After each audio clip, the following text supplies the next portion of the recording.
I've never told my story before and thought I never would.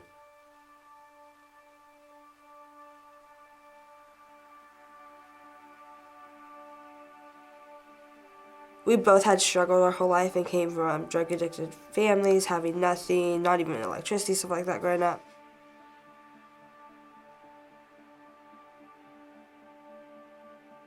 I was married right out of high school when I was 18 years old, and I was married for 10 years with 2 kids. We were just living our lives, not happily, but just day to day, getting through it.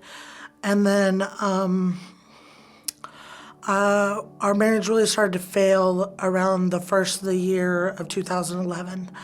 And I was dismissed from the nursing program at NEO because of attendance after being a straight A student, perfect attendance, as our marriage failed, as did my ability to succeed in the program. And I was dismissed from the program in March of 2011, which really was a very traumatic thing for me because I was so close. I was 49 days till I graduated. It was really hard, real hard, just being homeless, and it was scary also because my kids weren't in school, so therefore that made it even scarier for me because I'm like, I don't want the state to take my kids from me.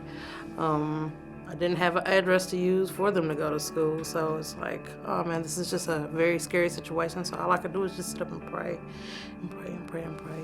So just a matter of economics, because I really had started drinking and wanted to get my party on, get my drink on, I decided to still continue my job, live on the streets, and I drank every night. You know, it just somehow made me, it just made things better somehow, you know. And so we just kind of felt like life was punishing us and there was no purpose, and like we didn't deserve good things. And I started to feel like if we wouldn't have got the reclining chair or the TV or the fish tank, that none of it would have ever happened. And so I kind of got resentment towards him just because those were things he wanted, and felt like we were living life high, so we got punished. And I just got in a deep depression, and we didn't deal with any of the tornado trauma. I ended up in circles from a very trusted friend who knows me, and she thought it'd be a good idea for me to get involved in this because, you know, I went through the whole scent thing, and after graduating, you know, you almost come to a point where it's like, am I really done with bettering myself? And honestly, I'm always trying to look for a way to better myself, even if I don't realize it. To be honest with you, the word poverty was used. And while I don't necessarily like that word, I'm a single mom, and I do have a full-time job, and I've worked very hard to take care of my kids and was able to buy a home about 2 years ago. But I've done it all on my own. I've pulled myself up by the bootstraps and forced myself to do it all on my own. And I like the idea of networking, of meeting people that are in jobs that I want to be in. So to me, it made sense that even though there seemed to be a little bit of a stigma with coming to this, oh, you're poor, why do you need that? I was okay. I was okay with taking that and moving ahead in what I wanted. And I started listening and started hearing things, and I was just like, it's like, I don't know, like I've been saying, like this door, this neon sign says, here's your door. Kind of teaches Here it is, here's your door you've been looking for, this path. Kind of teaches you to think outside of the box, what you've always been brought up thinking. It's kind of, and it's not like these people are going to help you, it's you're going to help yourself by learning. You're going to learn how you figure out yourself how to apply the principles.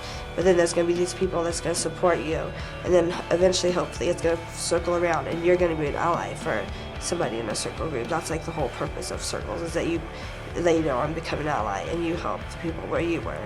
100% honesty and acceptance.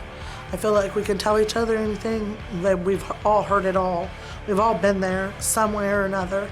and everybody understands. You say something and everybody's shaking their head, nodding their head. They've been there, they've done that, they've seen it.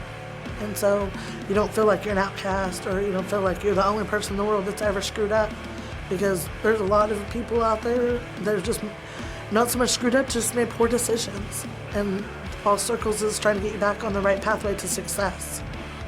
Start coming here, and I like it because I get to meet new people and get an understanding of what I want to do out of life, and understand what other people has been through in their life. And we all just, it's like we're all family around here for real. And we get to share our stories, and nobody's judgmental. Everybody's just there for each other. Everybody leans on each other and helping everybody out. So when Garen just with a piece of notebook paper and a pencil said, tell me some little things about yourself, write it out there, and brought back a professional resume the next week, it was almost like a kid on Christmas morning when Devin saw that.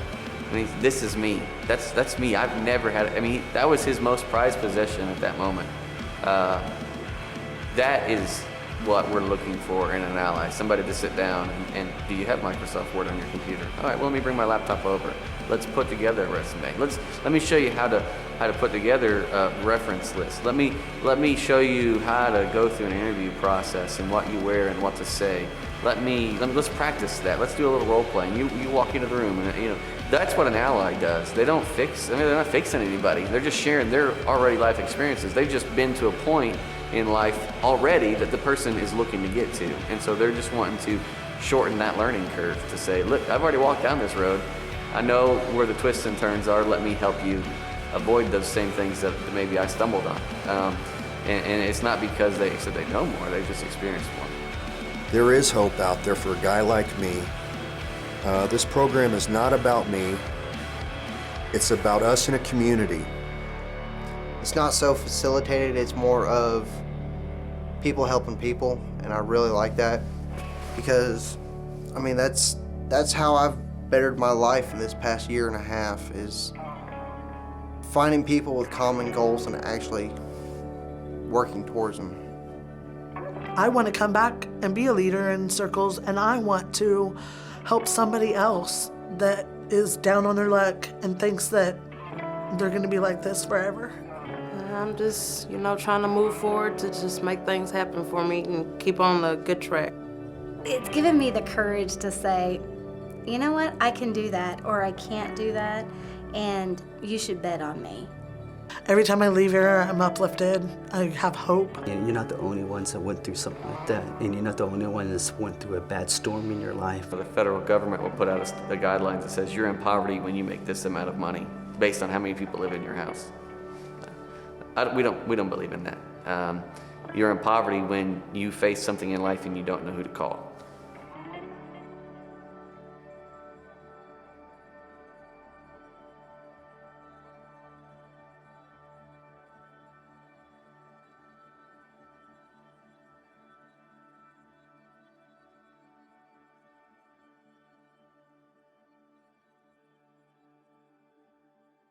A hope, a fulfillment of a hope.